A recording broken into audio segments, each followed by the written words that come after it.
A noite parecia calma demais para o tipo de missão que eu estava prestes a cumprir. O céu do rio tinha aquela tonalidade indefinida entre o azul e o grafite, e o Cristo Redentor observava a cidade com a mesma serenidade fria de quem já viu guerras demais para se espantar com mais uma. Eu estava fardada, coturno firme, colete de Kevlar ajustado, o rádio preso no ombro esquerdo. A missão era simples, pelo menos no papel. Escolta de um comboio com equipamentos sensíveis até o alto do Corcovado, onde aconteceria um evento diplomático na manhã seguinte. Eu, Tenente Marina Figueira, oficial de logística das Forças Armadas, acostumada com protocolos, relatórios e rotas seguras. Nada, absolutamente nada, indicava que aquela seria a noite em que alguém decidiria me apagar do mapa. Mas o instinto militar nunca mente. Há um segundo, um único segundo, antes de tudo desabar, em que o corpo entende o que a mente ainda não formulou. Foi quando vi o ponto vermelho, minúsculo, quase imperceptível, balançando no meu peito. O laser, tão preciso, tão frio que parecia pulsar junto ao meu coração. O som do disparo veio logo depois, seco, definitivo, quebrando o ar como um estalo divino. A força do impacto me arremessou contra o chão. O mundo girou e o cheiro de pólvora misturou-se ao gosto de sangue. O colete segurou parte da força, mas senti a perfuração. A bala atravessou o tecido, queimou a carne, e por um instante acreditei que o som distante das sirenes era a última coisa que eu ouviria na vida. Caí de costas, vendo o Cristo iluminado acima de mim, os braços abertos, o rosto voltado para a noite, e uma sensação quase absurda de ironia me invadiu.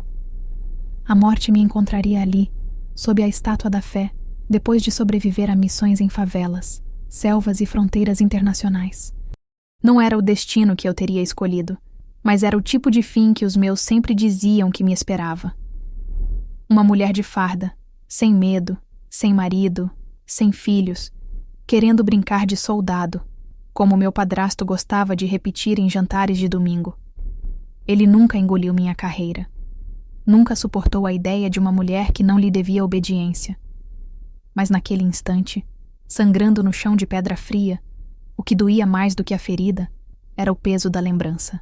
A última vez que o vi, semanas antes, ele me abraçara de forma falsa demais para ser esquecimento. O perfume caro, o sorriso ensaiado. "Se cuida, menina", disse. "O mundo é perigoso para quem se acha intocável." Lembro que ri, sem entender. Agora as palavras vinham com outro significado, cortante e direto. O rádio chiava, vozes sobrepostas, ordens fragmentadas. "Equipe Delta, reportar posição. Tiro confirmado, vítima abatida, área comprometida, repito, área comprometida." Eu tentei responder, mas o sangue subia rápido demais. A visão começou a turvar, o som a se dissolver. Lutei contra o instinto de fechar os olhos. Lembro de arrastar o corpo até a sombra de um pilar, longe da linha de visão do atirador. O gosto metálico do sangue já dominava minha boca. Quando a lanterna de um dos soldados cortou a escuridão e iluminou meu rosto, a única coisa que consegui dizer foi interno. Alguém sabia da rota. Desmaiei antes de ouvir a resposta. Quando acordei, havia barulho de motores e o cheiro familiar de diesel. A sirene da viatura misturava-se ao bater constante de um coração monitorado. O frio da maca cortava a pele e a dor era quase viva, pulsando sob as bandagens improvisadas. Vi o rosto do capitão Renato se curvar sobre mim, expressão tensa, olhos duros, mas com algo que se aproximava de desespero. "Você está viva, tenente. Aguente firme. Vai ficar tudo bem." A voz dele soava firme, mas havia hesitação, como se ele soubesse que aquela não era apenas mais uma ocorrência militar. No hospital de campanha improvisado, antes que a anestesia me apagasse, vi quando 2 homens de terno, civis, entraram na tenda. Um deles segurava uma pasta preta, com o brasão do Ministério da Defesa. Sussurraram algo ao ouvido de Renato. Ele apenas assentiu e olhou para mim. "Ninguém precisa saber os detalhes dessa noite, entendeu?" Foi a última frase que ouvi antes de o mundo apagar completamente. As horas seguintes se dissolveram em fragmentos. Lembro de flashes, bisturis, máscaras, luzes frias, morfina. Quando despertei, já era dia. A janela mostrava um pedaço do pão de açúcar.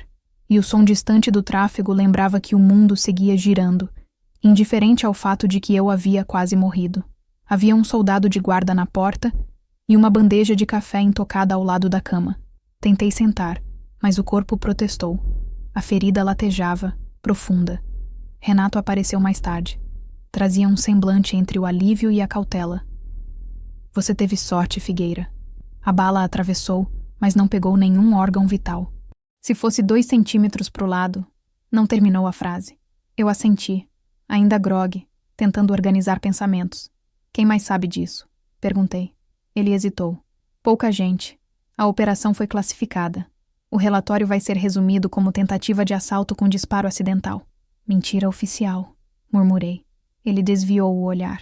Às vezes é o único jeito de manter a tropa de pé. Mas eu não conseguia aceitar aquilo. Havia um padrão, uma precisão no ataque que não condizia com o acaso. Um tiro certeiro, no único ponto não totalmente protegido pelo colete. Isso era execução, não tentativa de assalto. E a única forma de alguém saber dessa vulnerabilidade seria se tivesse acesso ao meu dossiê tático, algo guardado sob confidencialidade no sistema interno da corporação. Enquanto ele falava sobre minha recuperação, eu observava seus gestos, as pausas. Ele não estava apenas preocupado, estava guardando algo. Na mesa ao lado, havia uma pasta com meu nome. Quando ele se ausentou por alguns minutos, folheei as primeiras páginas. O laudo do incidente ainda estava em branco, mas uma folha solta, amassada, trazia uma anotação manuscrita. Contato confirmado. Padrasto? O coração disparou. Fechei a pasta e voltei à posição antes que ele retornasse. Não falei nada. Apenas fechei os olhos e respirei fundo, sentindo a ferida queimar por dentro. A cada pulsar, parecia que meu corpo lembrava que ainda estava viva e que essa sobrevivência era uma afronta para alguém. Nos dias seguintes, o hospital virou minha trincheira silenciosa. Médicos, enfermeiros, colegas visitando com olhares de pena disfarçada. As notícias oficiais falavam em ataque criminoso não identificado. Nenhum suspeito, nenhuma câmera, nenhuma pista. O que todos ignoravam era o que eu já intuía. O inimigo não estava fora. Ele estava dentro. Na madrugada do 4º dia, ouvi passos no corredor. Pesados, lentos. Um envelope deslizou por baixo da porta, sem barulho. Dentro, apenas uma fotografia. Eu, na mira de um ponto vermelho, e uma frase escrita à mão, com a caligrafia que eu reconheceria em qualquer lugar. Dever cumprido. Quase. Foi ali que a dor deu lugar à certeza. O homem que um dia se sentou à cabeceira da mesa da minha infância, que chamava a si mesmo de pai por direito, havia assinado meu destino. O tiro não me matou, mas matou a última parte de mim que ainda acreditava em sangue como sinônimo de família. A partir daquele momento, tudo mudaria, e eu faria questão de descobrir quem mais, além dele, apertou o gatilho naquela noite sob o Cristo Redentor. Quando acordei novamente, o mundo estava embaçado como se alguém tivesse coberto minha visão com uma fina camada de poeira. A dor ainda latejava no ombro, mas havia algo mais. Um zumbido constante, um chiado distante que lembrava o som de interferência no rádio. Abri os olhos devagar e percebi que não estava mais no hospital improvisado da noite anterior. O teto acima de mim era de concreto pintado de branco, com rachaduras antigas, e o ar cheirava a desinfetante barato. Um ventilador oscilava no canto, lançando vento frio e úmido sobre meu rosto. Foi quando ouvi a voz dele. Ainda viva, Tenente Figueira. Você é feita de aço mesmo. O capitão Renato encostava-se à parede oposta, farda amassada, olheiras profundas e aquele jeito contido de quem carrega mais segredos do que medalhas. Ele se aproximou, estendeu um copo de água. Eu o encarei sem aceitar imediatamente. Não era desconfiança, era cálculo. Depois do que aconteceu, eu precisava reaprender a distinguir entre socorro e vigilância. Quanto tempo eu fiquei desacordada? Perguntei, a voz rouca, arranhando a garganta. 3 dias, respondeu ele com uma calma estudada. Tiraram o projétil. A ferida vai fechar, mas vai deixar cicatriz. Sorri de canto. Mais uma para a coleção. Ele não riu. Ficou em silêncio por alguns segundos, observando como se medisse minhas reações. A perícia ainda está inconclusiva, continuou. Nenhum indício do atirador, nenhuma câmera útil. Estamos tratando o caso como tentativa de homicídio. E o relatório interno? Perguntei, já sabendo que a resposta não viria fácil. Confidencial, por enquanto só para a alta cúpula. A maneira como ele desviou o olhar me confirmou o que eu já suspeitava desde a noite do atentado.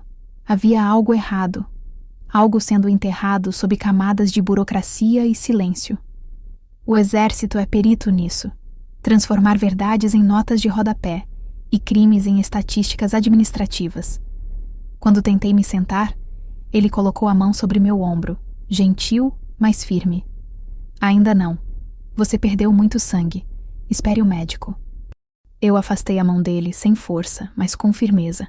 O médico não vai me dizer o que quero saber, capitão. E o que é? Quem pagou pelo meu tiro? Ele respirou fundo, demorando-se demais antes de responder. Às vezes, tenente, é melhor não saber. Aquela frase me cortou mais do que o projétil. Ela tinha o peso exato da covardia institucional. A lógica de que algumas verdades são perigosas demais para caber num relatório. Fechei os olhos por um instante, recordando o som do disparo, o cheiro de pólvora, o clarão. Não era um ataque de rua, não era uma emboscada casual. Era um golpe milimetricamente planejado. Alguém quis me matar, e esse alguém conhecia cada detalhe da minha rotina. Quando abri os olhos, ele já não estava. Apenas o copo de água intocado e uma pasta sobre a mesa de metal ao lado da cama. Nenhuma etiqueta, nenhum carimbo. Abri devagar, e o conteúdo fez o coração disparar. Cópias de comunicações internas, relatórios de rota e uma folha rasgada com carimbo do setor de inteligência. No canto inferior, meu nome, sublinhado em vermelho. E logo abaixo, escrito à mão. Contato civil confirmado. F. Vasconcelos. Meu padrasto, Flávio Vasconcelos. O empresário que se gabava de ter amigos em todos os andares do poder. Por um momento, o ar sumiu dos meus pulmões.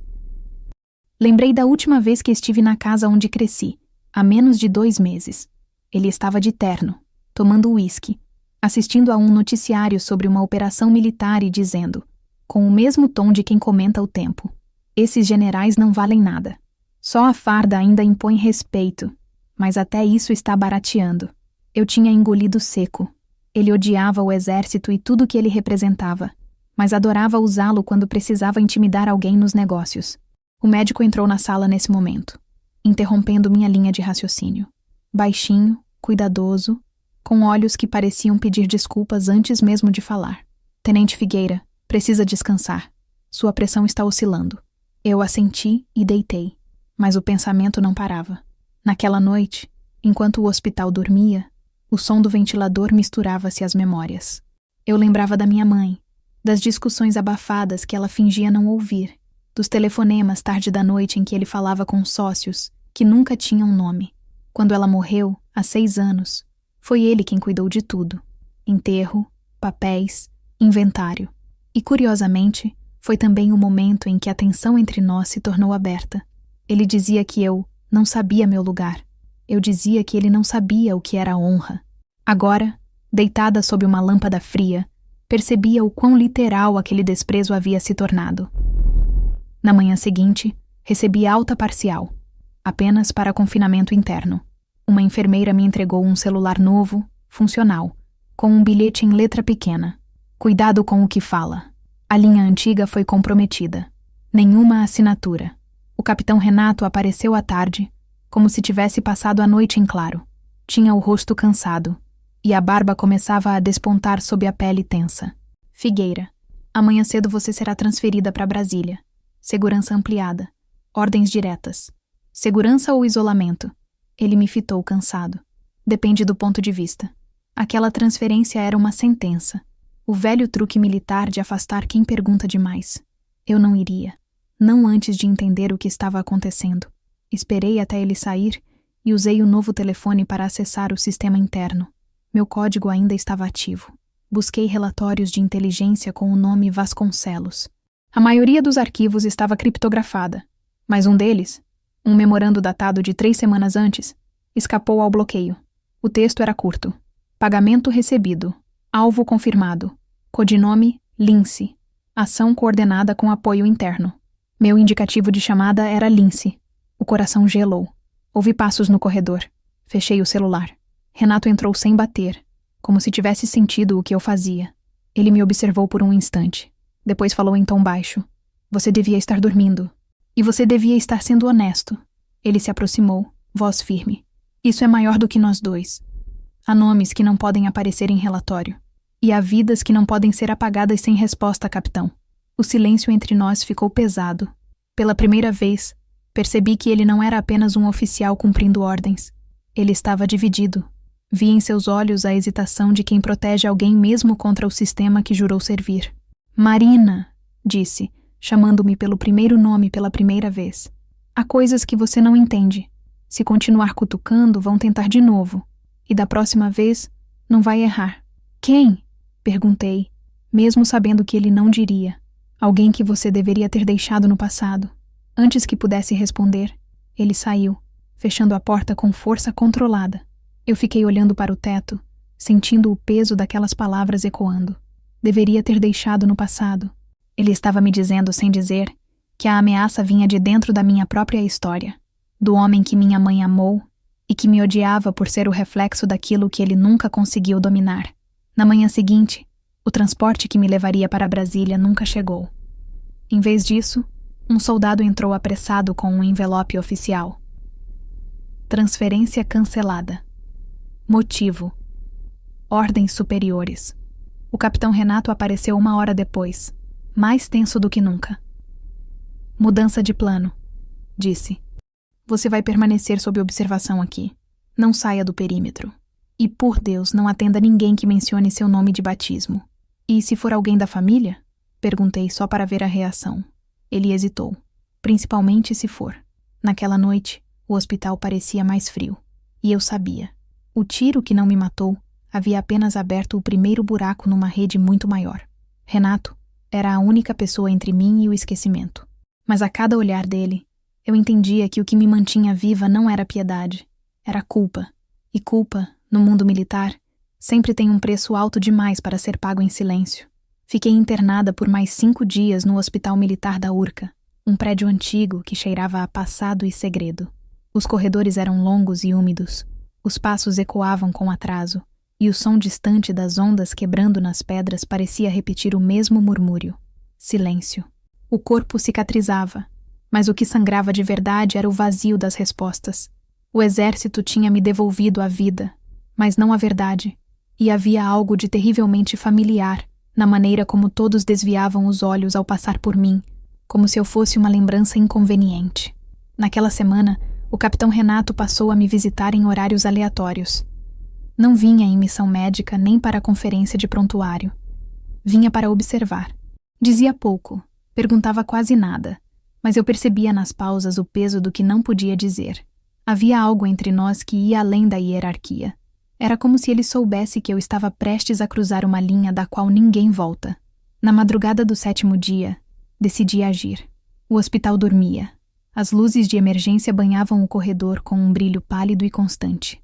Saí da cama, vestida com o uniforme de recuperação e os pés silenciosos dentro das botas de borracha. Carregava apenas o celular novo e o instinto que sempre me manteve viva. No subsolo, o arquivo administrativo ficava trancado, mas as fechaduras eletrônicas do sistema interno ainda reconheciam minha patente. Digitei o código e a porta se abriu com um estalo baixo, quase respeitoso. A sala era fria, iluminada por uma única lâmpada pendente. Gavetas metálicas alinhadas, pastas numeradas por código de operação. Comecei a procurar qualquer coisa que contivesse meu indicativo. Lince. E lá estava. ARQ 27 Lince. Um dossiê fino, quase vazio, como se alguém tivesse arrancado páginas inteiras. No topo, o carimbo vermelho. Relatório não concluído. Acesso restrito. Sentei na mesa, abri o envelope e comecei a ler. O conteúdo era mínimo. Minha ficha de missão, a rota da escolta, o mapa do Corcovado e uma observação de rodapé que gelou meu sangue. Coordenadas revisadas conforme solicitação externa. Código de autorização, FV12. FV. As iniciais do meu padrasto, Flávio Vasconcelos. Por um segundo, O mundo pareceu perder som. Lembrei-me das vezes em que ele falava sobre investimentos em segurança, sobre como alguns generais devem favores antigos. A verdade caiu sobre mim como uma granada silenciosa. Ele não só tinha contatos, tinha acesso a informações classificadas. E alguém dentro das forças o estava ajudando. Continuei folheando o arquivo. No fundo, havia uma segunda folha, quase escondida, marcada com o selo do setor de contra-inteligência. Era um memorando interno datado de 2 semanas antes do atentado. Assunto: revisão de rota. Solicitante: Capitão R. Mendes. Autorização secundária: FV-12. Motivo: ajuste de segurança perimetral. Observação: pedido realizado fora do canal oficial. Relatório final pendente. Meu coração travou por um instante. Capitão R. Mendes. Renato. As letras dançavam na minha frente. O homem que me salvara também tinha autorizado a mudança de rota, a mesma que me levou diretamente à emboscada. Senti as mãos tremerem, o corpo reagir com a mesma adrenalina da noite do tiro. Tudo girava. Fechei os olhos e respirei fundo. Precisava pensar. Seria possível que ele tivesse sido cúmplice? Ou fora usado sem saber? Nenhuma hipótese me trazia conforto. No fundo, uma parte de mim queria acreditar que o homem que me tirou da morte ainda era o mesmo que via ajoelhado ao meu lado, tentando conter o sangramento com as próprias mãos. Mas o papel não mentia. E na hierarquia militar, nenhuma assinatura é inocente. Voltei ao quarto antes do amanhecer, escondendo o dossiê dentro de uma pasta médica que roubei da enfermaria. Quando o sol começou a nascer por trás do pão de açúcar, o hospital já fervilhava de sons e passos. Deitei fingindo dormir, mas o coração batia em ritmo de guerra. Horas depois, Renato apareceu. O olhar dele era tenso, mas o tom calmo. Você dormiu um pouco? Dormir é fácil, respondi. Difícil é acordar e lembrar de tudo. Ele me observou, buscando alguma pista na minha voz. Precisa descansar. Amanhã deve ter uma reunião com o coronel sobre o incidente. Reunião? Fingi surpresa. Procedimento padrão. Só vão confirmar seu depoimento e encerrar o caso. Encerrar.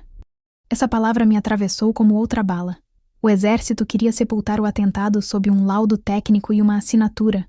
E o pior, o homem que deveria me proteger estava alinhado a essa narrativa. Quando ele saiu, abri novamente o arquivo. Na última página, havia uma cópia borrada de um e-mail interceptado.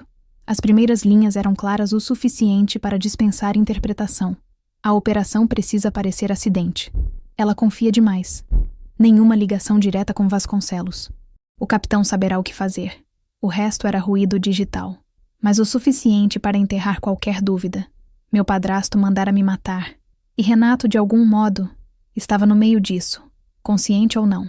Passei o resto do dia revivendo cada detalhe do passado recente. A visita de Flávio antes da missão, o tom calmo demais quando perguntou se eu tinha seguro de vida, o sorriso vago quando mencionou o Cristo. Você vai subir lá em cima? Bonito ver a cidade de cima, né? Dá pra ver tudo. E quem deve cair? Achei que fosse sarcasmo. Era aviso. O exército marcou a reunião para o dia seguinte. Às 14h, na sala 3 do setor de operações. Quando entrei, havia 3 oficiais. O coronel Almeida, o major Torres e o próprio Renato. A bandeira do Brasil atrás deles parecia observar em silêncio. O coronel falava devagar, escolhendo cada palavra como quem empurra um peso. Tenente Figueira, sua conduta durante o episódio foi exemplar. Sua sobrevivência, um milagre. Mas precisamos encerrar o processo administrativo para não comprometer outras investigações. Outras investigações? Perguntei. Sim, há suspeitas de vazamentos de dados. Mas isso será tratado em outra instância. Vazamentos vindos de onde? Não é de sua alçada, tenente. As mãos suavam, mas mantive o tom firme. Então por que meu padrasto tem um código de autorização em documento interno das Forças Armadas? O silêncio caiu como uma bomba. O major Torres desviou o olhar. Renato fechou os punhos. O coronel apenas inclinou a cabeça, como se esperasse aquele momento. Não sabemos do que está falando. Sabem sim, e se fingirem que não sabem, eu levo isso para a imprensa. Renato olhou para mim com uma mistura de raiva e medo. Marina, cuidado com o que diz. Você não entende o que está em jogo. Entendo perfeitamente, respondi. O que está em jogo é a minha vida, e alguém dentro desse prédio assinou minha sentença. A reunião terminou abruptamente. O coronel recolheu os papéis, dispensou-me com frieza. Está liberada, tenente. Descanse. E esqueça o que não pode provar. Quando saí da sala, ouvi a voz abafada de Renato atrás da porta, discutindo com o coronel. Não consegui ouvir as palavras, apenas o tom. Era raiva, culpa, ou os dois. Naquela noite voltei ao quarto e imprimi tudo o que tinha. As cópias do arquivo, o memorando, o e-mail truncado. Coloquei tudo em uma pasta vermelha e escondi dentro do forro da mala. Se me silenciassem, ao menos alguém encontraria a prova. O telefone vibrou. Número desconhecido. Atendi com cautela. Uma voz feminina. Baixa. Urgente. Tenente Figueira. Aqui é Clara. Trabalho no setor de inteligência. Encontrei algo sobre o seu caso, mas não posso falar por telefone. Amanhã, às 20h02, Praça Mauá, perto do museu. Venha sozinha. Antes que eu pudesse responder, a linha caiu. Fiquei olhando para o aparelho, sentindo o coração acelerar. O som distante das ondas lá fora parecia me chamar. O mesmo som da noite do tiro. A mesma cidade que me feriu agora me chamava de volta. Naquela noite, pela primeira vez desde o atentado, vesti o uniforme completo. Não por obediência, mas por lembrança. A farda estava manchada, costurada, com o rasgo ainda visível no peito. A marca do laser, o símbolo do que eu sobrevivi. Olhei no espelho e vi o reflexo de alguém que não era mais só uma oficial. Era uma mulher caçada, marcada e determinada a caçar de volta. O relatório que nunca foi entregue me dera o nome que faltava. Agora, eu só precisava das respostas que o exército jurava que não existiam. E, de alguma forma, eu sabia que a Praça Mauá seria o começo do fim, de tudo o que ainda restava em mim da mulher que acreditava em hierarquia, lealdade e justiça.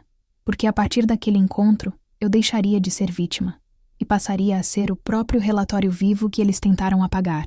Voltar àquela casa foi como entrar em um campo minado de lembranças. Eu já tinha sobrevivido a um tiro certeiro, a um relatório falsificado e à traição de pessoas que juraram me proteger. Mas nada disso me preparou para o peso de atravessar o portão de ferro que separava o presente daquilo que eu tentei esquecer. A fachada continuava impecável.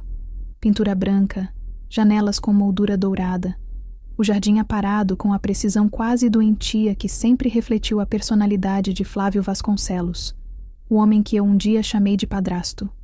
O homem que agora eu sabia, sem sombra de dúvida, tinha mandado me matar. Eu tinha voltado disfarçada, em plena madrugada, sob uma fina garoa que deixava o ar denso e metálico. O som distante do trânsito da Barra da Tijuca parecia um ruído de outra vida. Estacionei 2 ruas adiante e caminhei pelo beco lateral, o mesmo por onde escapava a adolescente quando queria respirar sem ter que pedir permissão. O portão eletrônico ainda fazia o mesmo ruído mecânico. Um rangido que, anos atrás, me acordava de madrugada quando ele chegava embriagado, trazendo o cheiro de uísque e ressentimento. A janela do escritório estava acesa. Claro que estaria. Flávio nunca dormia. Costumava dizer que o descanso é o luxo dos fracos. Dentro, pude ver a silhueta dele inclinada sobre a mesa, o brilho do monitor refletindo nos óculos, a mesma postura autoritária, o mesmo terno impecável, o mesmo homem que, em público, era tratado como filantropo e, em casa, como um deus menor com licença para humilhar quem quisesse. O plano era simples. Eu precisava confirmar o que já sabia. A voz feminina que me ligara, Clara, da inteligência, havia me enviado uma mensagem criptografada horas antes, dizendo que Flávio mantinha um cofre no escritório, dentro de um painel falso atrás do quadro de uma embarcação antiga. Ali estariam os contratos, os pagamentos, os registros que ligavam seu nome à operação que resultou na minha emboscada. Esperei até as luzes do andar superior apagarem. Quando o relógio marcou 2h47, forcei a tranca lateral da garagem com uma lâmina fina. O hábito de infiltração aprendido em operações de fronteira agora servia para invadir a casa onde cresci. A ironia era quase poética. Passei pela sala principal, onde cada móvel parecia gritar lembranças.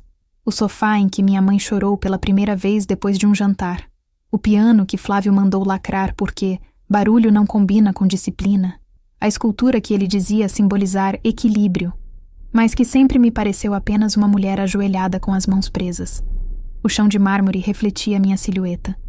Cada passo ecoava baixo, como um murmúrio de fantasmas. Subi as escadas com cautela, desviando dos pontos que eu sabia que rangiam. O corredor do segundo andar ainda exalava o perfume que minha mãe usava.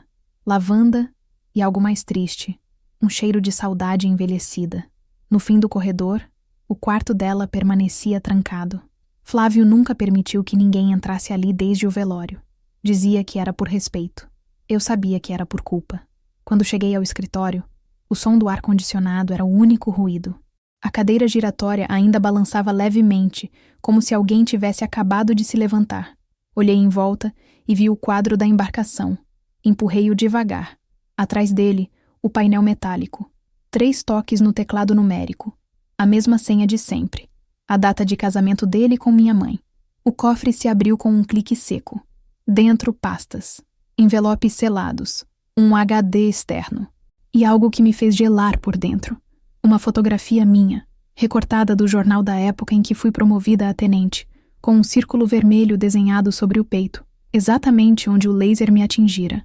Abaixo, uma anotação feita à caneta. Fechar pendência.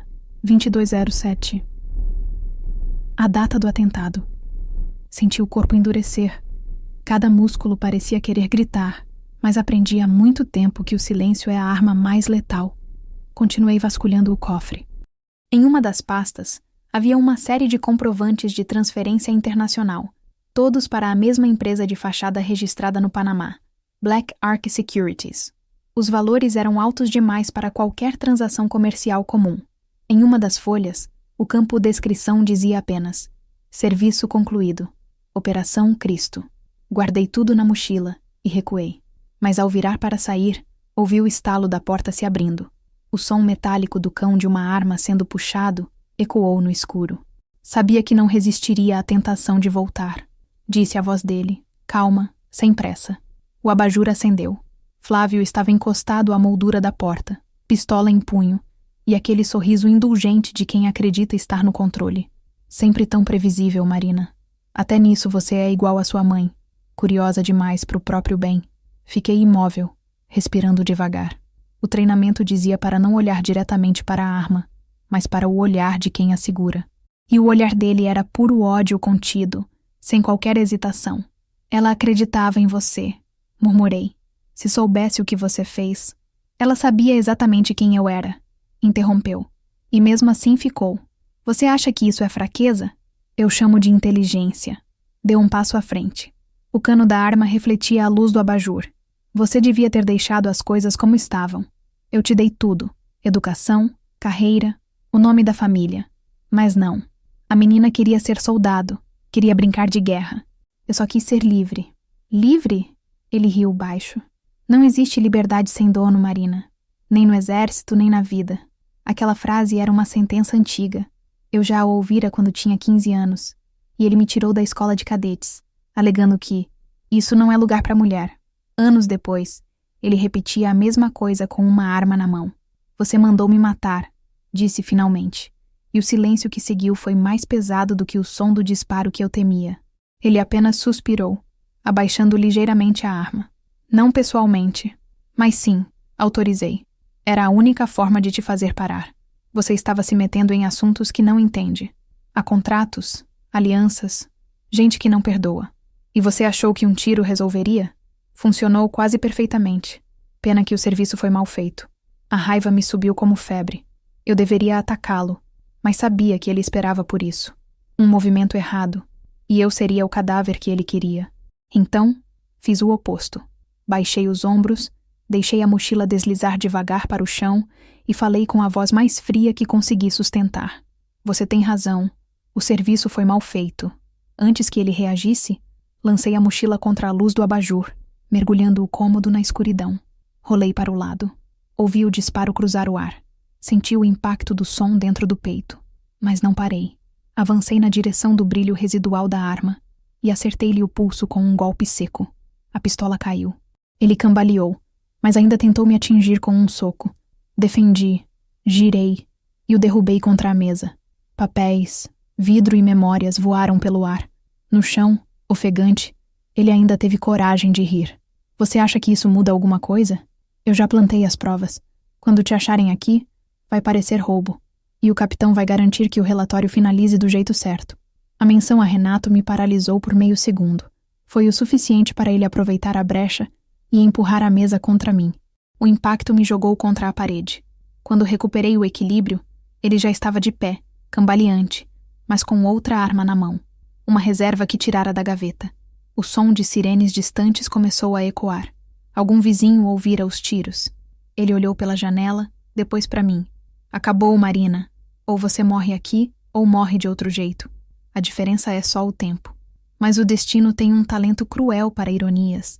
No instante em que ele puxou o gatilho, o clarão vermelho das sirenes refletiu no vidro e cegou sua mira por um segundo. A bala passou a poucos centímetros do meu rosto, ricocheteou no cofre e se perdeu na parede. Eu avancei, segurei o cano e o torci com força. Ele gritou. O disparo seguinte acertou o teto. Então ouvi o barulho pesado de botas e vozes gritando: "Polícia Militar! Afastem-se!" 2 agentes arrombaram a porta. Flávio ergueu as mãos, o rosto tomado por um ódio calado. Eu estava com sangue escorrendo do lábio, respirando como se cada sopro custasse um pedaço da alma. Um dos policiais me reconheceu. "Tenente Figueira? Meu Deus, o que aconteceu aqui?" "Um velho erro", respondi, encarando o homem que me criou, e a chance de corrigi-lo. Enquanto o levavam algemado, ele me lançou um último olhar, não de medo, mas de promessa. "Você acha que isso termina comigo?" disse, num tom baixo, quase afetuoso. "O buraco é mais fundo, menina." Eu sabia que ele não mentia. Quando a viatura sumiu na esquina, sentei no chão frio do escritório, o corpo tremendo entre o alívio e o cansaço. O cheiro de pólvora e suor misturava-se ao perfume antigo da minha mãe, ainda impregnado no ar. E pela primeira vez desde o tiro sob o Cristo Redentor, chorei. Não pela dor física, mas porque naquele instante percebi que a guerra que eu enfrentava não era apenas contra um homem, era contra o passado inteiro que ele representava. E a próxima batalha, eu já sabia, seria dentro das fileiras, onde a lealdade é jurada com o mesmo silêncio que esconde traições. O quartel sempre me pareceu um organismo vivo, respirações marcadas, turnos que se sobrepõem, segredos que circulam no ar como pó fino. Depois da prisão do Flávio, voltei para lá com mais cicatrizes do que medalhas. A pele ainda doía, mas o que latejava era a sensação de um formigueiro, algo ativo, pequeno e perigoso, se você o perturbasse. Não voltei com pompa ou vitória. Voltei porque precisava saber quem, exatamente, havia transformado a minha rotina em armadilha. E sabia que a resposta não estava entre os muros da casa dele, nem nas transferências ao Panamá. A resposta respirava sob o mesmo teto em que eu dormia, com crachás e patentes. Fui para o meu posto, como quem volta ao campo depois de uma batalha. Mais atenta, com olhos que não perdoam. Os corredores não me receberam com acusações públicas. O exército evita espetáculo, mas com sussurros e olhares medidos. Gente que antes me cumprimentava passou à distância, como se tocassem algo contaminado. Outros, os que costumavam rir do meu espírito radical, evitavam. Entendi rápido que o silêncio tinha ramificações. Não era só a vergonha por terem uma operação manchada. Era o medo de que, ao seguir uma trilha, chegassem a nomes que prefeririam jamais ver ligados a eles. Comecei a trabalhar com cautela. Usei o que eu tinha: a memória de rotas, o padrão de quem assinava pedidos, a maneira como os relatórios eram formatados quando a intenção era ocultar um carimbo. Não podia fazer uma batida espetacular. Isso só me colocaria no centro e me faria alvo de outra tentativa. Então pratiquei o que aprendi nas patrulhas. Observação paciente, registro metódico, pequenas armadilhas. Reativei redes de colegas que eu sabia que não vendiam lealdade por política ou poder. Clara, da inteligência, foi um alívio clandestino. Topou me ajudar com uma condição simples: nada de exposição pública sem provas sólidas. Se corro, se diz, você some de novo. Ela disse numa voz que parecia vir por um fone rasgado, e eu acreditei. As primeiras pistas vieram de insignificâncias. Um memorando com folha rasurada, uma caneta de sessão deixada em um armário onde ninguém deveria ter entrado, um carimbo trocado por um segundo que só olhos treinados perceberiam. Montei um caderno de observações, uma prática antiga de anotações em operação, e comecei a conectar pontos. Havia um padrão de pedidos de revisão de rota, sempre em dias com chuvas leves, sempre solicitados por um capitão R. Mendes, o mesmo nome que figurava no memorando que eu encontrara. Renato. O choque inicial cedeu lugar à necessidade de entender se ele era culpado consciente, peão coerente ou peça fraturada de um quebra-cabeça maior. Fiz o que um soldado faz quando não pode confiar na cadeia. Investi em disciplina de campo. Levei o caderno para quase todas as pessoas com quem mantinha convívio. A operadora de logística que imprimia ordens, o técnico de comunicações que trocava senhas, a oficial de registros que diferenciava assinaturas por hábito. Alguns me olharam com pena. Outros me ofereceram café e silêncio. Foi o técnico de comunicações, João, um sargento de meia-idade que viveu a vida inteira entre cabos e racks, quem me entregou a primeira peça de prova quase sem perceber. Um relatório de manutenção no servidor, com horários que não batiam com a movimentação de pessoal. Coisa pequena, tenente, mas chama a atenção quando alguém mexe na hora de fechar o lote, disse ele, e eu guardei aquilo como quem guarda pólvora acesa. Enquanto montava a teia, percebi também como o medo muda a linguagem corporal. Renato, por exemplo, não era o mesmo homem que correra até mim naquela noite, desesperado, ou que fizera juramentos formais diante do coronel. Havia uma fissura em seu olhar quando falava. Ele respondia com frases curtas e evitava assuntos administrativos detalhados. Ele me visitava ainda, sempre trazendo um relatório de protocolo ou uma xícara de café frio, e sempre terminava as conversas com aquela advertência implícita. Cuidado onde pisa. Eu comecei a entender que a hesitação dele podia ser tanto culpa quanto proteção. Proteção por sentir que havia deixado o sistema ser manipulado por gente com mais acesso ao que tinha moral. E culpa, porque sabia mais do que dizia. No mês seguinte, entre idas ao tribunal, onde Flávio manteve o papel de filantropo indecifrável enquanto a acusação tentava costurar seu envolvimento, e noites em claro estudando movimentações de contas, um vazamento anônimo chegou às minhas mãos. Cópias de e-mails internos com instruções de observar Lince e permitir que a ação ocorra, depois desviar a atenção para a tentativa de roubo. Os e-mails eram curtos, com linguagem codificada. Em uma das linhas, havia uma assinatura digital que, quando rastreada por Clara, apontava para um IP usado frequentemente por alguém no setor de operações, um setor controlado por oficiais com acesso direto a rotas e ordens. A confirmação veio de onde menos esperava. Um soldado raso, recém-promovido por ter salvado um colega em um incêndio, trouxe-me, tremendo, um pendrive que encontrara por acaso dentro de uma caixa de descarte eletrônico. Achei no lixo do setor de inteligência, tenente. Não sei se devo, disse, e eu vi nos olhos dele o peso de quem entrega uma verdade que poderia custar a vida. Abri o arquivo no meu tablet escondido, e as palavras caíram como balas. Planilhas de pagamentos, nomes de empresas fantasma, e um documento rotulado Operação Cristo, Logística em Cobertura. Em uma coluna, o nome Vasconcelos. Em outra, uma série de autorizações assinadas digitalmente por um código que, quando traçado, apontava para um usuário com privilégios no sistema. Alguém que replicava padrões quando em serviço. Capitão R. Mendes. A partir dali, tudo ficou frio e claro. Renato estava no epicentro, mas a maneira como os documentos foram tratados indicava que havia cofatores, pessoas administrativas, civis e militares, que atuavam em conjunto. Gente que sabia manipular uma assinatura digital, ocultar um pagamento e pedir que as imagens das câmeras fossem arquivadas por manutenção. A teia de proteção ao padrasto estendia-se por departamentos que, até então, eu nunca passara de relances. Compras, inteligência logística, contratos de manutenção. Não era uma conspiração rústica. Era uma máquina bem lubrificada. E eu, com meu caderno e minha cicatriz recente, era vista como alguém que podia ou cair ou ser neutralizada de novo. Por isso precisei agir com método. Primeiro, garanti que os arquivos do pendrive fossem copiados e distribuídos. Não para a imprensa, mas para pessoas que tinham coragem e estômago para enfrentar burocracias. O advogado militar que protegia clientes com nome limpo, Clara e João, o técnico. Depois, coloquei armadilhas externas, pequenos testes de segurança que sabiam que apenas quem mexia nos bastidores perceberia.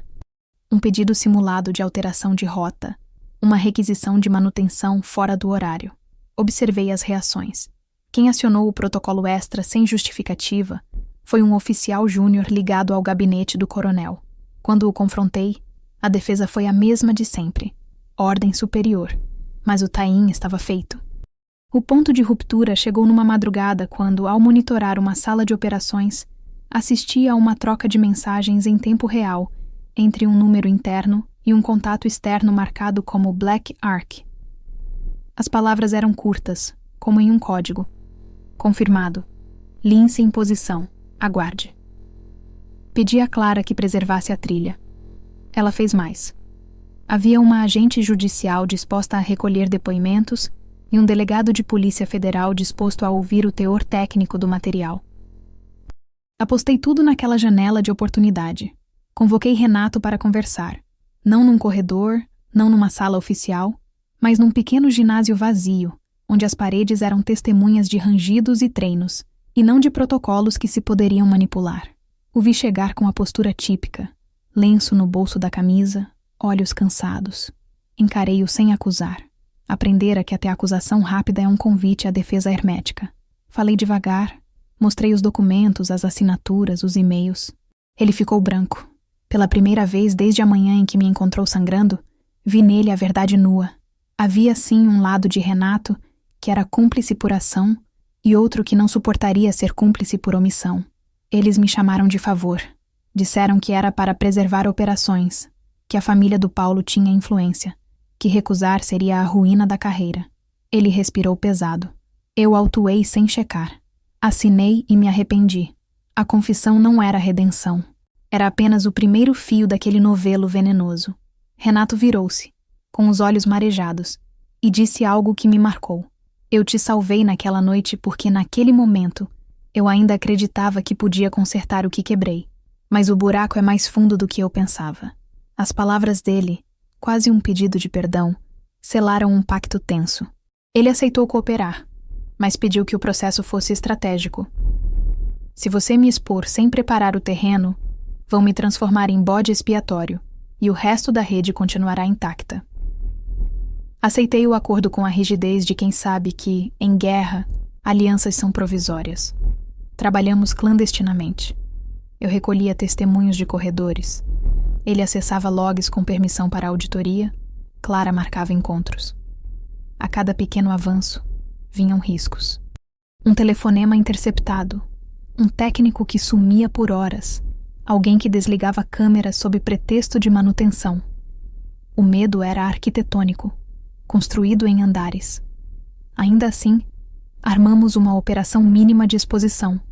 Provas entregues a agentes federais de confiança, auditores independentes convocados e, principalmente, proteção para testemunhas. O último ato desse capítulo veio numa manhã de nevoeiro, quando um oficial da auditoria bateu à minha porta com um envelope lacrado. Dentro estavam extratos que ligavam pagamentos de empresas de fachada ao pagamento de serviços para revisão de segurança. Os números coincidiam com os extratos que eu havia encontrado no cofre do Flávio.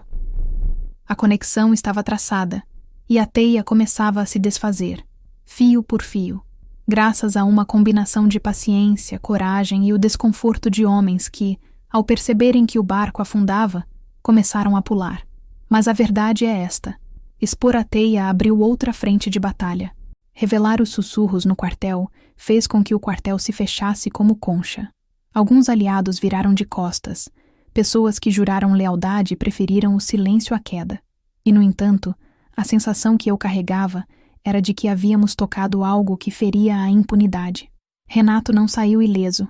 Sua carreira manchada pela omissão apareceu nos relatórios. E eu, por minha vez, deixei claro ao coronel que seguia o fio até o fim. Ele olhou para mim como se eu fosse uma tempestade prevista, mas ninguém quis prever seu caminho. Ao fim daquele período, enquanto o processo iniciava seu curso subterrâneo, eu percebi que a luta real não era apenas contra a face do inimigo, era contra a normalização da cumplicidade. Cada assinatura forjada, Cada ordem desviada era como um grão de areia, que, acumulado, corrói estruturas inteiras. Eu tinha arrancado uma pedra do muro. Agora viria a demolição, lenta e perigosa. E entre sussurros que antes apenas passavam, começavam a vir palavras que soavam diferente. Confissão, delação, colaboração. O quartel, aquela tarde, estava mais silencioso, mas havia um novo tipo de ruído. O som das portas se abrindo, uma a uma, para a luz que vinha de fora. A cidade parecia um animal que já tinha mastigado o dia e cuspido a madrugada quando recebi o pendrive. Clara apareceu como sempre, sem alarde, com o capuz puxado e os olhos que não dormiam. Entregou-me o pequeno objeto como quem passa uma bomba desativada. Com cuidado, sem explicações, sabendo que o simples ato de tocar aquilo já me puxaria para o centro de algo mais escuro. Abre só quando estiver sozinha, disse ela, e não conte nada por telefone. Era protocolo, mas também era medo. Havia proteção no segredo e havia risco na exposição. Levei o pendrive para o único local onde ainda me sentia relativamente segura. O alojamento de operações, uma sala estreita, com o cheiro de café velho e mapas rabiscados nas paredes. Tranquei a porta, desliguei as luzes e pluguei o dispositivo num laptop emprestado. O arquivo era simples no nome. Registro 301 Hebe. Cliquei sem pensar. A primeira coisa que ouvi foi uma respiração. Minha própria respiração, sem dúvida, capturada com a clareza íntima de um microfone colado à roupa. Depois, minha voz. A voz parecia real. Mesma entonação, humor contido, as pausas exatas que eu fazia quando relatava uma ocorrência. Se eles acharem que fui imprudente, que me fulminaram por erro, não vão descobrir o resto, dizia a voz gravada. Eu tenho provas suficientes para derrubar gente do auge. Era a minha voz criando acusações que eu jamais proferira. O arrepio me percorreu inteiro. Cada frase soava como um prego, cravado num caixão que eu ainda estava abrindo. Parei a reprodução. A cabeça latejava. A cicatriz no peito lembrava que eu já havia entrado e saído da morte, com menos ruído do que aquilo. Havia duas possibilidades impossíveis. Alguém havia me gravado falando aquilo, em algum encontro secreto, ou, e essa hipótese era ainda mais fria, haviam fabricado a minha fala a partir de trechos e colagens, montando uma acusação que poderia ser usada para me incriminar perante colegas, imprensa, tribunal. Pensei nas sombras do meu passado e de tudo o que virara moeda, minha farda, meus vínculos, as noites em que fui fiel ao protocolo, mesmo quando a casa implodia. Não era só uma arma contra mim, era uma tentativa de me transformar no próprio alvo da investigação. Chamei Clara. Ela examinou o áudio com uma calma clínica, apertando os lábios. Está polido, disse. Tem camadas de edição, mas há algo estranho. Ruídos de ambiente que parecem colados. E há uma assinatura sonora que indica processamento forense. Alguém modernizou a velha técnica de cortar e colar. Isso é trabalho de laboratório. Minha garganta engoliu seco. Laboratório. Não era o serviço sujo de um servidor amador em porões. Era tecnologia de ponta, à disposição de quem tinha dinheiro e acesso. Quem tem isso? Perguntei, sabendo a resposta antes que ela formulasse. Gente com recursos. Gente que já foi nos corredores do poder. Decidi agir sozinha. Sempre agira. Mas, desta vez, precisava de mais do que sola de bota e improviso. Precisava de especialização técnica que só alguém fora do sistema poderia me dar sem medo de represália.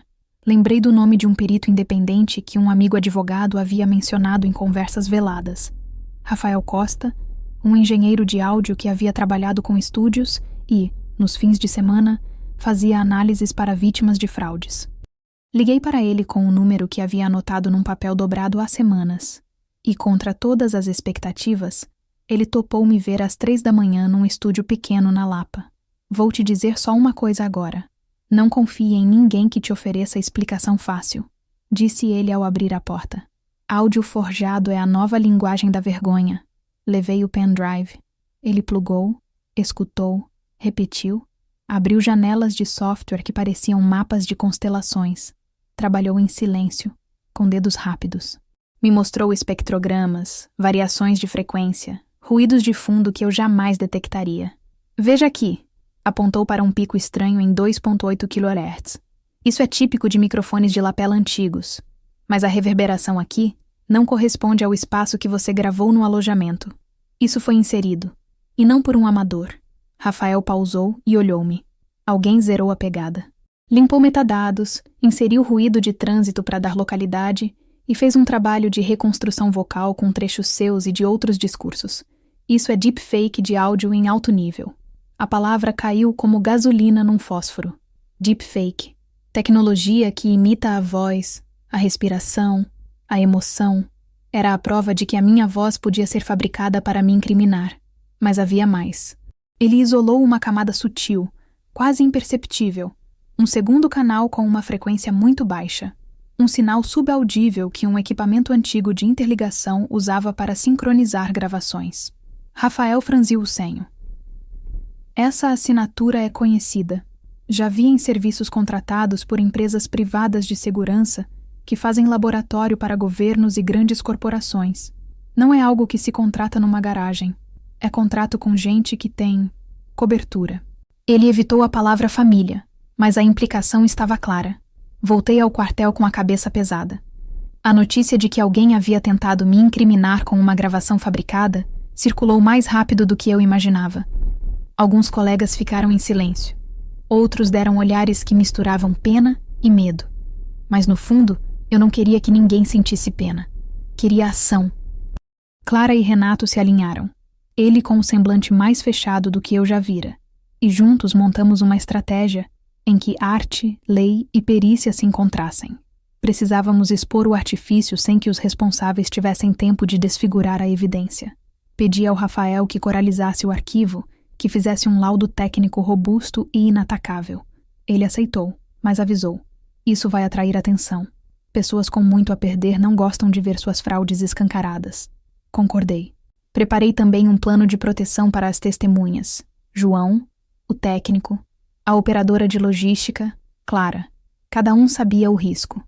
Mesmo assim, cada um aceitou participar. Havia algo de contagioso no desejo coletivo de corrigir uma injustiça. As semanas seguintes foram um turbilhão. Apresentei o laudo preliminar ao advogado militar que nos acompanhava. Ele leu, estreitou os olhos e disse: "Isso vira processo. Mas precisamos de um clipe que mostre a manipulação de forma clara para quem não entende espectrograma." Traduzir técnica em narrativa era a velha batalha entre verdade e percepção. A justiça precisa ver o erro com olhos humanos, não apenas códigos. Trabalhamos nisso. Rafael preparou uma versão demonstrativa.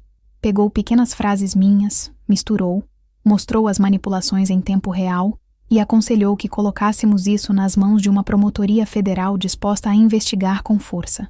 Enquanto a estratégia jurídica se alinhava, a guerra psicológica contra mim tomou novas feições.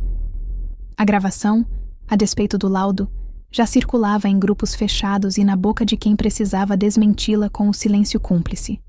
Alguns veículos tabloides, sempre famintos por sangue, publicaram matérias com hipóteses. Motivação interna, tenente-alvo de complô. Outros jornalistas que eu conhecia se aproximaram com precaução, como se a história fosse uma bomba que poderia explodir e queimar quem ousasse tocar. A sensação era que eu lutava contra um inimigo que sabia que a reputação é um capital frágil e que, por isso, atacava primeiro para desacreditar depois. O ataque seguinte foi mais pessoal. Vazaram para a imprensa uma foto recortada que mostrava meu rosto ao lado do cofre do Flávio. Parecia uma montagem mal feita, com sombras desalinhadas e proporções erradas, mas o suficiente para alimentar algoritmos de ódio e memória curta. Recebi mensagens anônimas no telefone, algumas ameaçadoras, outras patéticas, com frases como: "Vocês acham que podem derrubar os poderosos?" Tudo isso era uma tentativa de me emparedar, de dizer que a máquina tinha dentes e que ela os exibiria se eu continuasse a encostar nos cabos. Mas a verdade tem tática. Não corre, não enlouquece, persiste. Tivemos a primeira vitória quando a promotoria aceitou abrir inquérito com base no laudo técnico do Rafael. A oficial que liderou a frente era fria e meticulosa, exatamente o oposto das representações midiáticas que eu temia. Marcamos uma audiência com ela, apresentamos o laudo e também entregamos pistas sobre os pagamentos que conectavam a empresa de fachada ao cofre do Flávio. A resposta foi cautelosa, com pedidos de tempo, requerimentos de cadeia de custódia e requisições formais. A justiça é uma burocracia que por vezes parece lenta, mas a formalidade é a blindagem contra manipulações futuras. No entanto, a reviravolta decisiva veio quando Rafael, após horas de análise das camadas subaudíveis, detectou um padrão de sincronização que só podia vir de um equipamento específico, um gravador que a empresa de segurança Guardian Systems usara, segundo registros públicos, em contratos com prefeituras e empresas privadas. Pesquisando mais, descobrimos que a Guardian havia vendido equipamentos para uma subsidiária que tinha como cliente um dos fornecedores de segurança do próprio Flávio. As pontas se enredavam mais rápido do que podíamos acompanhar. Havia um corredor de materiais e serviços que ligava o cofre do padrasto, as empresas de fachada, e agora, tecnicamente, a ferramenta usada para forjar minha voz. Quando apresentei essa conexão à promotoria, senti o ar rarefeito da sala. Eles moveram-se com precisão. Mandados de busca, requisições de notas fiscais, pedidos de bloqueio de contas. A retaliação, previsível, veio em forma de pressão nos meus superiores. O coronel recebeu ligações de parentes de políticos. O gabinete sussurrou que isso poderia afetar a imagem da tropa. Mas algo que eu aprendi é que a verdade, quando bem armada, é mais difícil de repelir por ser incômoda em sua clareza. Em meio a isso, ouvi uma gravação, verdadeira, de Renato, falando comigo numa noite de tensão. Se eu cair, levo muitos comigo, disse ele em tom contido. Mas não posso mais fechar os olhos. Aquela confissão, ainda que não o absolvesse, mostrou que havia quem decidira tomar riscos. O capitão, de joelhos em seu próprio leito de culpa, estava pronto para cortar laços. As investigações prosseguiram.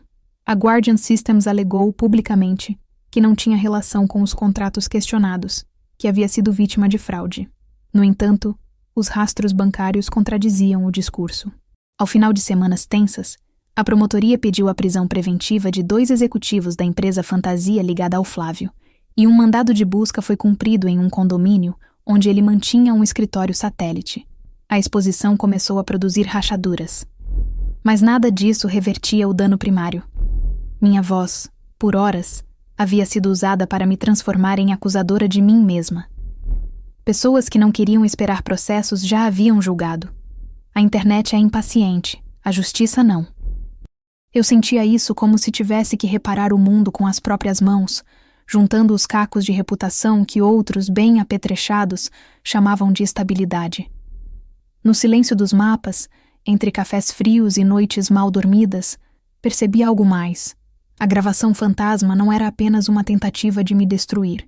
Era uma peça de teatro cruel para desviar a investigação principal, o pagamento, o cofre, o padrasto.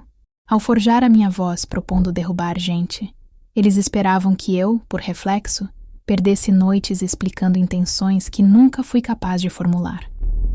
Em vez disso, virei o foco. O laudo virou a peça central, as conexões financeiras vieram à luz, e pela primeira vez desde o tiro sob o Cristo, senti que o cerco se fechava no lugar certo. Ainda assim, havia dias em que tudo soava insuficiente. Recebia olhares vazios em reuniões e um certo cansaço me visitava. A sensação de que você expõe o tecido podre de uma casa e, em troca, ganha a ingratidão dos que preferem a ilusão do abrigo. Mas entre os cansaços, havia pequenas vitórias. Uma nota de agradecimento anônima deixada numa caixa de correio do quartel. Um café enviado pela manhã por uma colega que antes mantinha distância. Pequenos gestos que diziam, vemos você. E no fim, o pendrive que começara tudo continuava pulsando, silencioso, numa gaveta trancada do meu armário. Eu olhava para ele às vezes e pensava que aquele objeto, tão ínfimo, representava o ponto de virada, a prova de que a minha voz poderia ser roubada, mas que a verdade, quando vivida como estratégia, também podia ser reconquistada. A gravação que eu nunca deveria ter ouvido parecia, finalmente, o começo de algo maior do que um atentado. Uma rota de desmonte de impunidade. O arquivo fantasma havia sido acionado para me apagar.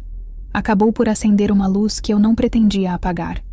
E por mais sombrio que fosse o caminho adiante, eu já havia aprendido que sobreviver a um disparo sob o Cristo me legara algo que o medo jamais daria. A certeza de que eu não fugiria do som da própria voz, fosse ela de verdade ou fabricada.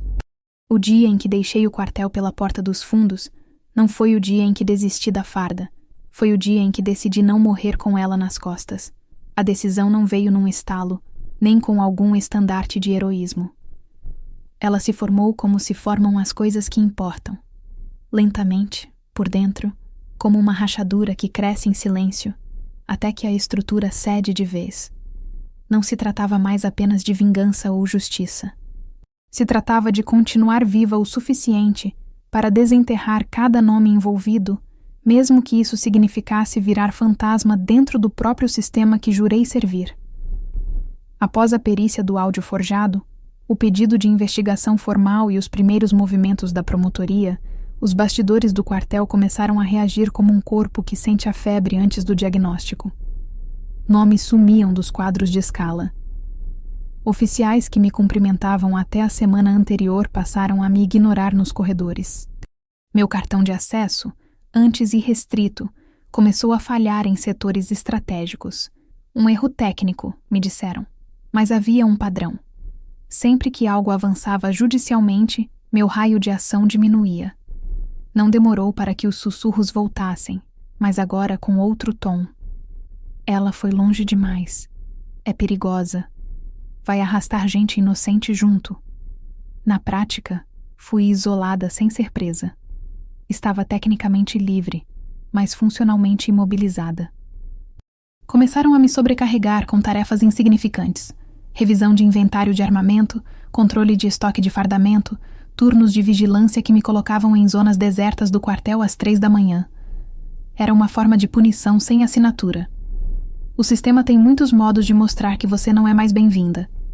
Nenhum deles usa palavras. Clara me alertou. Estão preparando o terreno para uma sindicância interna.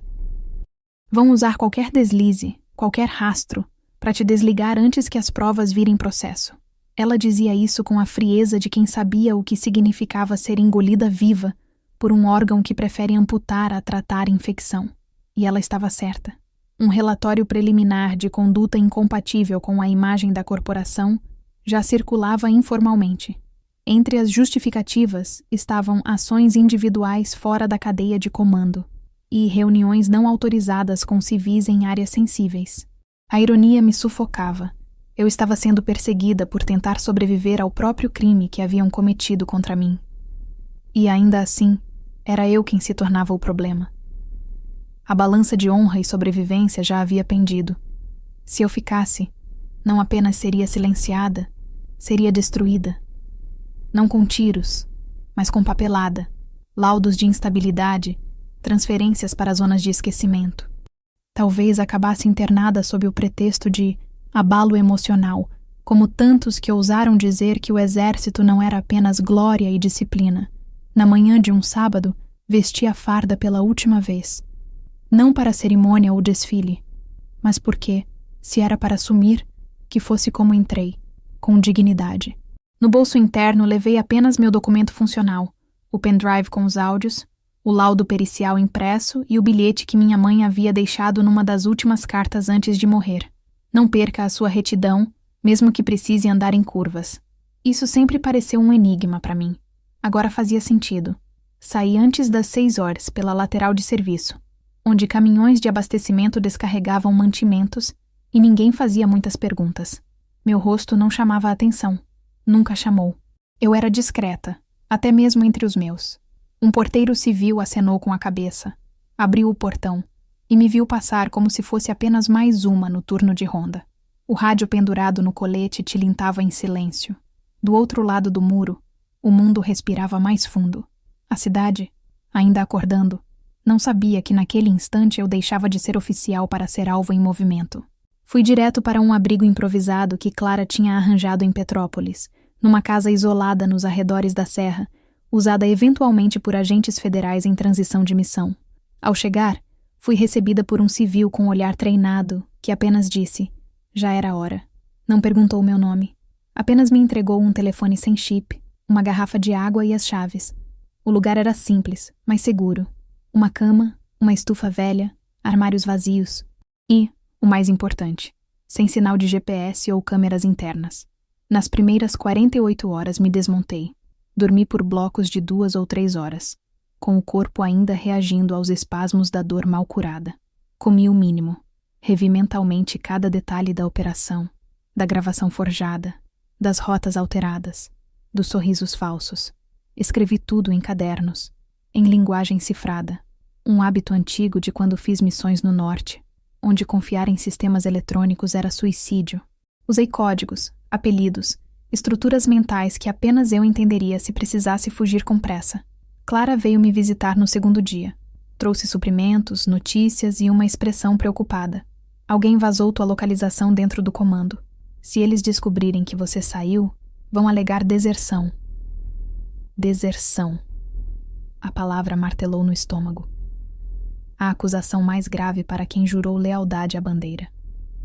E, no entanto, eu sabia que desertar do sistema não era o mesmo que desertar do ideal.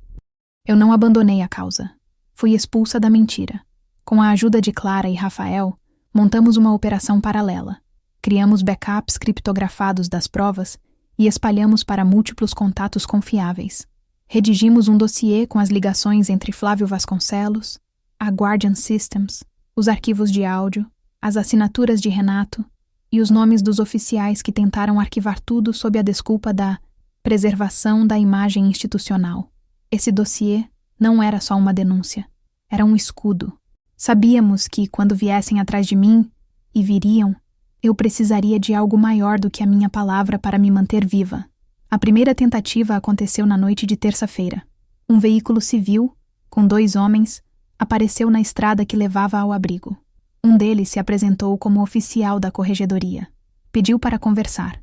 Disse que estava ali, por minha segurança. Não abri o portão. Falei por cima da grade. Mande um ofício. Eu respondo por via formal. Sem intimação, sem conversa. Eles foram embora. Na manhã seguinte, recebi uma ligação codificada. Era Rafael. Alguém tentou acessar teu relatório médico-militar. Estão montando narrativa de surto psicológico. Esse era o plano deles agora. Transformar minha fuga em colapso mental. Invalidar meus depoimentos. Apagar a validade das provas usando o carimbo de insanidade. Era assim que funcionava. Quando não podiam te matar, te descredibilizavam. Decidimos agir rápido. Clara e Rafael entraram em contato com uma jornalista investigativa do Distrito Federal, conhecida por não recuar diante de ameaças. Mostramos parte das provas. Não tudo. Apenas o suficiente para que ela entendesse a profundidade do esquema. Ela topou publicar, com uma condição. Se a matéria sair, alguém vai cair, mas você tem que estar viva para contar o resto. Na noite anterior à publicação, gravei um vídeo curto, sem farda, sem maquiagem, só eu, diante de uma parede branca. Relatei em 5 minutos a tentativa de assassinato, o áudio forjado, a perseguição, a rede de favorecimentos e contratos. Não citei nomes, não ainda. Disse apenas: se você está vendo isso, é porque tentaram me silenciar de novo, mas agora é tarde. Rafael programou para que o vídeo fosse publicado automaticamente em 3 plataformas, caso eu desaparecesse. A matéria saiu no domingo. Manchete limpa, direta. Oficial militar sobrevive à tentativa de execução e expõe rede de fraudes em contratos com a defesa. O impacto foi imediato. A promotoria se viu obrigada a abrir novo inquérito. Parlamentares exigiram explicações. E o exército? O exército fez o que sempre faz: silêncio e nota oficial. Estamos apurando. Mas por dentro, o sistema estremecia. Na mesma semana, fui incluída num programa de proteção de testemunhas. Temporário, condicional, mas suficiente para me manter respirando. Na noite de sexta-feira, sentei no alpendre da casa e olhei para o mato escuro da serra. A luz da lua parecia lançar sobre mim um julgamento que nenhuma corte poderia proferir. Eu estava viva, mas ainda não estava livre. Sobrevivência tem um custo. Às vezes é o corpo, às vezes o nome, às vezes é tudo o que você acreditava ser intocável. Mas naquele momento, de botas ainda sujas de lama, com o cabelo preso de qualquer jeito e o peito costurado, eu entendi. Eu não fugi do exército. Eu fugi de morrer em silêncio. E isso, no fim, ainda era parte da missão. Porque a missão nunca foi só seguir ordens. foi sempre saber quando a ordem está errada e ter coragem de seguir em outra direção, mesmo que o preço seja se tornar alvo da própria farda que um dia te protegeu. Durante dias, o abrigo na serra foi meu esconderijo e minha trincheira. Eu vivia entre o silêncio absoluto da mata e os zumbidos nervosos do meu próprio pensamento. A cada brisa que passava pelas frestas da janela, eu achava que era o som de pneus no cascalho. Dormia com uma faca militar sob o travesseiro e o celular sem chip preso ao tornozelo com fita preta. Não se tratava mais de paranoia, mas de padrão. Eu tinha aprendido na prática que, no exército, os verdadeiros perigos não são anunciados com barulho. Eles se infiltram nas frestas, como vírus ou memórias. Foi numa manhã cinzenta, com chuva leve batendo nas telhas enferrujadas, que o nome dele apareceu de novo. Capitão Renato. A última vez que o vi, ele usava a mesma expressão de um homem que estava prestes a trair a própria sombra. A mesma expressão de alguém que não tinha mais como sustentar o peso do que sabia. Tínhamos rompido o laço de confiança semanas antes. Ele havia participado do pedido de revisão da rota que quase me matou. Sabia mais do que dizia. E agora, por algum motivo, ele queria me ver. Clara foi quem me trouxe a notícia. Apareceu à noite, com o cabelo molhado e olhos vidrados. Ele quer encontrar com você, sozinho. Disse que não vai fazer contato 2 vezes. E que houve barulho de navalha vindo dos próprios bolsos. A metáfora era dele, claro. Renato sempre falava como quem lia relatórios de guerra escritos por poetas bêbados. Mas naquele momento, eu entendi. Ele estava cercado. Marcamos o encontro num estacionamento abandonado no alto da Boa Vista, perto do antigo hotel de selva desativado. Um local que ninguém usava mais, mas que ainda constava em mapas de reconhecimento de campo. Eu cheguei 1 hora antes, como fazia nas emboscadas reais. Varri o perímetro, mapeei saídas, identifiquei pontos cegos. Quando o carro preto parou a cerca de 50 metros, reconheci o jeito que ele dirigia, com uma pressa contida, como quem sabe que qualquer gesto mais brusco pode ser interpretado como fraqueza. Ele desceu com as mãos à mostra, sem farda, sem arma visível, mas o olhar era o mesmo, cauteloso, inquieto, como o de um homem que finalmente entendeu que está no lado errado da trincheira. Quando se aproximou, mantive distância. Não vim te caçar, Marina, ele disse. Vim porque só você pode fazer isso parar. Parar o quê? Perguntei com frieza. As tentativas de me matar, os áudios forjados, os relatórios ocultos, ou a covardia institucional que você assinou embaixo. Ele não rebateu. Apenas tirou um envelope do casaco. Estava amassado, manchado de café. Entregou-me. Leia. O conteúdo era uma cópia de e-mails interceptados. Desta vez, mensagens internas da seção de inteligência militar, ligadas a uma operação denominada Varredura Cinza. Aparentemente, estavam classificando como ameaças institucionais todos os servidores que tivessem acesso a dados de contratos sensíveis e que demonstrassem instabilidade comportamental. Um eufemismo para questionam demais. Havia nomes. O meu, naturalmente, mas também o da Clara.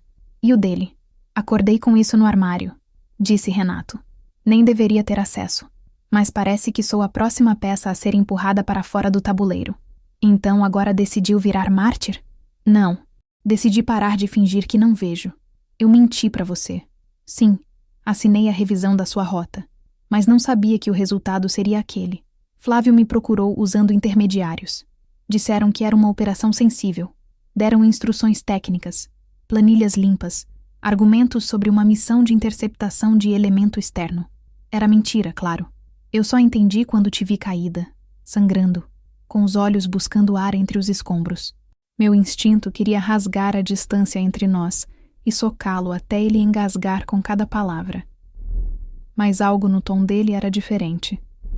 Não havia defesa. Havia um pedido de dívida.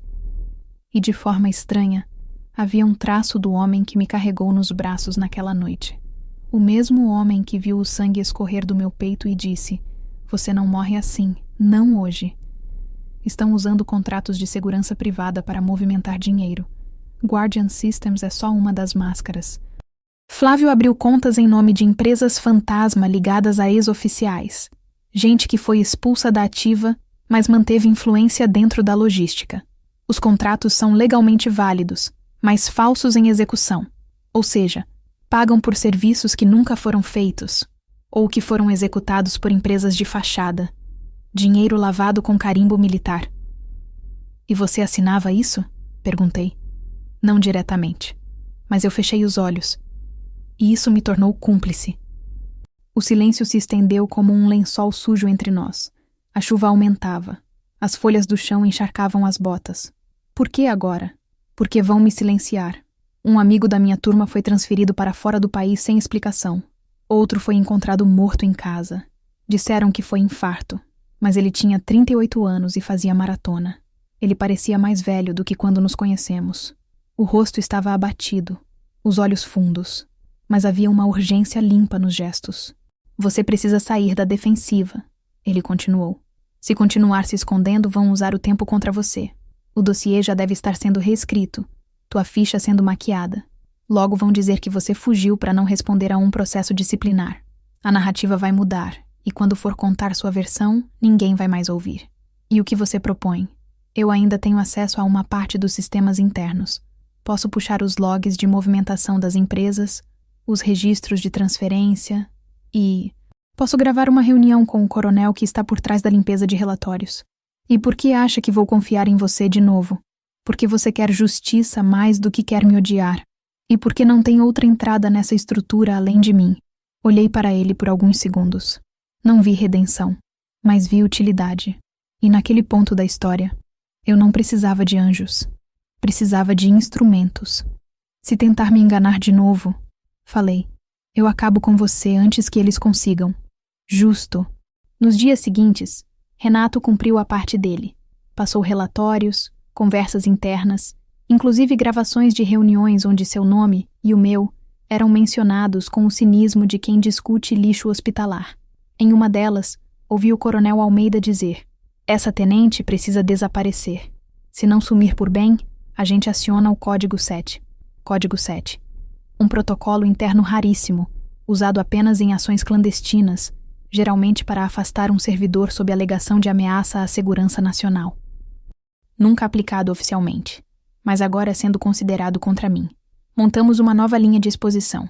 Clara compilou os áudios, Rafael refez os mapas financeiros e Renato preparou sua própria carta de confissão, assinada digitalmente e com cópias criptografadas em nuvem. Era um escudo e também uma lança. Na madrugada de sexta-feira, recebi um e-mail sem remetente visível. Apenas uma frase. Você pode correr, tenente. Mas nós criamos o terreno. Era uma ameaça. Mas também era uma confissão. Eles sabiam que a única forma de me deter agora era me apagar. Na manhã seguinte, recebemos a resposta da promotoria.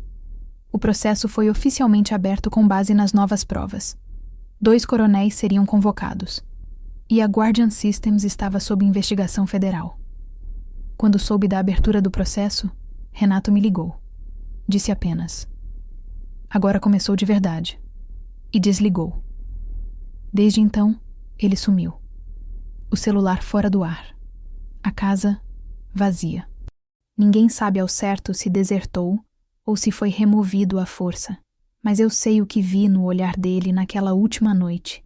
A expressão de quem já estava morto por dentro. Mas decidiu entregar as armas ao lado certo antes de cair. Ele voltou. Mas não era mais o mesmo. E talvez, no fundo, nem eu. Porque, depois de tantos tiros, arquivos, mentiras e sobrevivência, eu também começava a perceber que justiça não é uma linha reta. É uma trilha cavada a sangue. E eu ainda estava no meio dela. Sozinha. Mas de pé.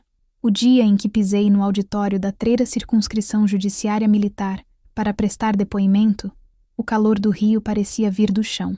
O sol não batia forte, mas o ar era grosso, úmido, e cada passo em direção ao portão principal carregava o peso de uma história que eles juraram enterrar. Eu estava de farda, a mesma que quase foi atravessada por uma bala no alto do Corcovado.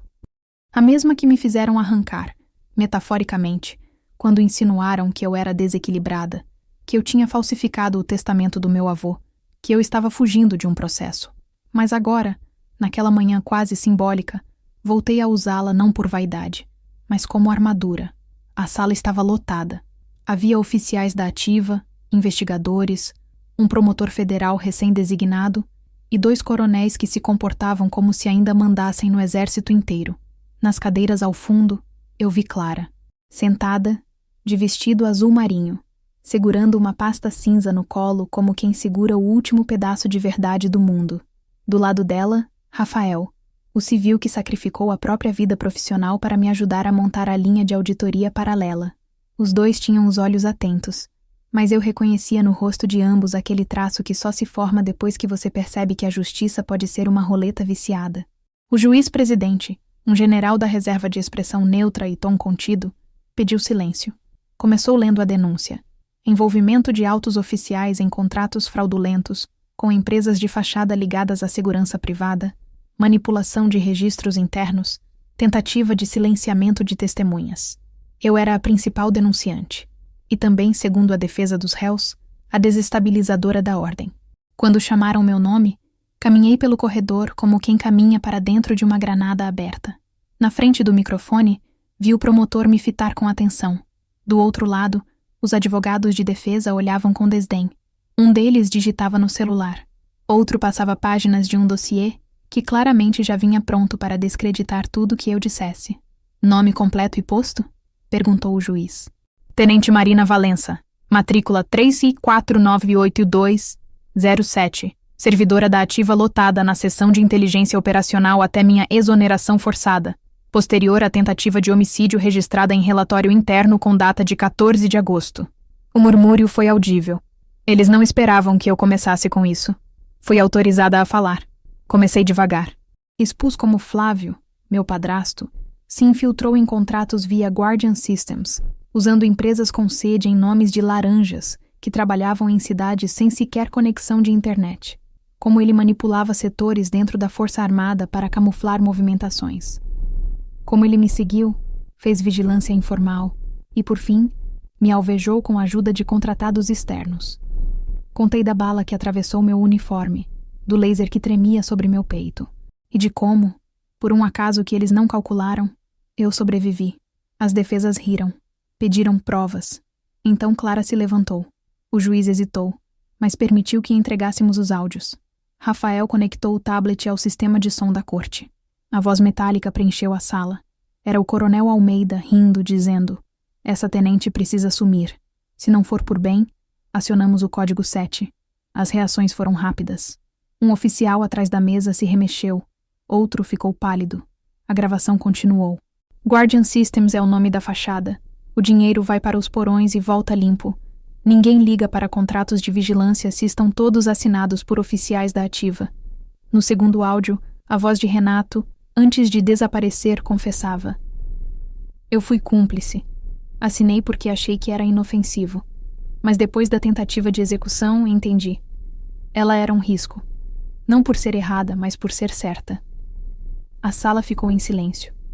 Pela primeira vez, o juiz olhou para os coronéis com olhos vazios, como se já não pudesse fingir. A promotoria então apresentou o fluxo financeiro reconstruído por Rafael.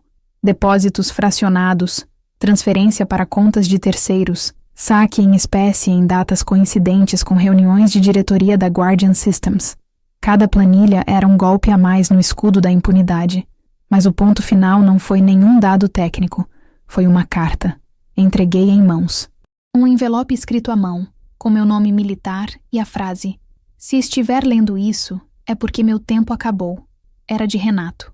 Na carta, ele descrevia como, mesmo antes da tentativa de execução, Flávio já falava abertamente de neutralizar elementos problemáticos. Contava como a morte do analista Jorge, antes classificada como ataque cardíaco, fora uma demonstração de poder. A carta vinha com autenticação digital, código de protocolo e carimbo da seção de registros da aeronáutica. Ele sabia que seria a última coisa que faria. Foi o que selou tudo. O juiz pediu recesso. 30 minutos depois, retornou com o veredito parcial. Havia indícios suficientes para a abertura formal do inquérito penal militar. 2 coronéis afastados. Flávio indiciado. Operações da Guardian Systems suspensas em caráter cautelar. Mas o que mais me marcou foi o silêncio. Aquele silêncio espesso da sala quando o juiz disse: "E quanto à tenente Marina Valença, não há provas de má conduta." Pelo contrário, houve tentativa sistemática de destruição moral e física da denunciante. Esta corte recomenda a reintegração. A farda no meu corpo parecia mais leve. O suor entre os ombros tinha gosto de sal e vingança. Clara chorava em silêncio. Rafael abaixou a cabeça como quem, pela primeira vez, descansava. Na saída, um grupo de soldados bateu continência. Alguns sorriram, outros apenas olharam, mas havia respeito, e isso, para mim, era mais raro do que qualquer medalha. A justiça não devolve o que tiraram. Não apaga a mira no meu peito, nem a ausência de Renato, nem a traição de um padrasto que um dia foi família, mas transforma o silêncio em prova, e me devolveu, por fim, aquilo que eles jamais imaginaram que eu reconquistaria, minha voz. Mas a guerra ainda não acabou, porque todo o sistema ferido se reorganiza. E eu sabia. O próximo passo viria com mais sutileza e mais sede de vingança. Voltar ao alto do Corcovado depois de tudo não foi um ato impulsivo. Não foi romântico, nem simbólico, nem dramático. Foi necessário. Era um retorno que eu devia a mim mesma, à minha história, ao silêncio manchado de sangue que deixei entre aquelas pedras na noite em que uma mira laser tremia sobre meu peito e um disparo me arrancou da lógica da vida comum. Mas também era um acerto de contas com aquilo que sobrevive, mesmo quando a carne quase não sobrevive. A memória do que não pôde ser apagado. Subi sozinha. Não pedi carona à viatura. Não informei meu deslocamento à base. Não deixei mensagem para ninguém. Fui de roupa civil, tênis gastos, um casaco leve e o mesmo colar que usei no dia do julgamento. A corrente era fina, quase invisível, mas dentro do pingente havia algo que poucos saberiam reconhecer. O microdispositivo de áudio que Clara escondeu naquela noite, que Rafael recuperou dos escombros e que provou que eu não estava louca. O Cristo estava aberto à visitação naquele fim de tarde, mas eu esperei o pôr do sol. Esperei que os turistas descessem aos poucos, que os seguranças se recolhessem, que o vento mudasse de tom. Sentei na mesma mureta onde, meses antes, meu corpo sangrava e o rosto de Renato me implorava que resistisse. Não para ele, mas por mim. Daquela altura, a cidade parecia menor. Menor do que o sistema que tentei enfrentar. Menor do que o silêncio que quase me engoliu. Menor do que a coragem que fui obrigada a construir com pedaços quebrados de mim mesma. Meu padrasto foi preso. Condenação inicial de 12 anos. Podendo aumentar com o avanço dos processos civis. A Guardian Systems perdeu mais de 8 contratos federais. 2 coronéis pediram exoneração. Outros desapareceram da linha de frente. Mas não se engane, as estruturas sobrevivem. Elas se rearranjam, como formigueiros cortados ao meio, construindo novos túneis por baixo da terra. Minha reintegração ao exército foi protocolada, mas recusei. Recusei não por fraqueza, nem por ressentimento. Recusei porque entendi que voltar a servir debaixo da mesma estrutura seria como entrar de novo numa casa que já pegou fogo. O teto pode estar firme, mas o cheiro da fumaça nunca sai das paredes. Fundei um núcleo independente, acolhimento jurídico e psicológico para militares que denunciam corrupção, abuso ou abandono institucional. Clara está comigo. Rafael também. Chamamos de Base Recon. O nome veio de uma frase que Renato usava quando tudo ainda fazia sentido. A primeira base que se forma é sempre a de reconhecimento. Ele dizia isso nas missões, mas agora a frase é outra coisa. É quase um epitáfio. O exército, como instituição, não me pediu desculpas. Não oficialmente. Mas alguns gestos vieram. Um sargento que me entregou uma carta anônima dizendo: "Você me deu coragem." Uma major da reserva que me ligou às lágrimas dizendo: "Você falou o que eu engoli por anos." Um general da ativa que apertou minha mão, num evento discreto, e disse apenas: "Continue." Voltei a treinar. Não para voltar ao campo, mas para recuperar o corpo que a dor quase paralisou. Voltei a nadar, a correr, a me mover como quem sabe que, quando o corpo se move, a alma a acompanha. No aniversário da tentativa de assassinato, deixei uma rosa branca no mesmo ponto onde caí. Havia um pequeno bilhete junto. Sobrevivi, e agora eu te enxergo. Ninguém sabe quem escreveu, mas eu sei a quem era dirigido. Talvez tenha sido para Flávio, que agora cumpre pena e tenta apelar com o mesmo cinismo de quem um dia me chamou de peça fora do tabuleiro. Talvez tenha sido para Renato, cujo corpo jamais foi encontrado, mas cuja voz ainda ecoa nos arquivos que protegemos. Talvez tenha sido para mim mesma, para a parte que morreu ali e nunca mais voltou, mas que deixou lugar para algo mais forte. Antes de descer do morro, olhei mais uma vez para o horizonte. Não havia tremor, nenhuma mira vermelha, nenhuma respiração cortada, nenhum aviso de rádio, apenas vento e uma certeza. Eles nunca imaginaram que eu sobreviveria, e agora jamais vão entender como é perigoso quando alguém que quase morreu escolhe viver com toda a intensidade de quem já não tem mais medo. Eu não sou mais só a tenente ferida. Não sou a afilhada traída. Não sou o alvo. Sou o que vem depois da queda. E o que vem depois não pede licença. Ele atravessa. Com farda ou sem farda. Com dor ou sem dor. Mas sempre em pé.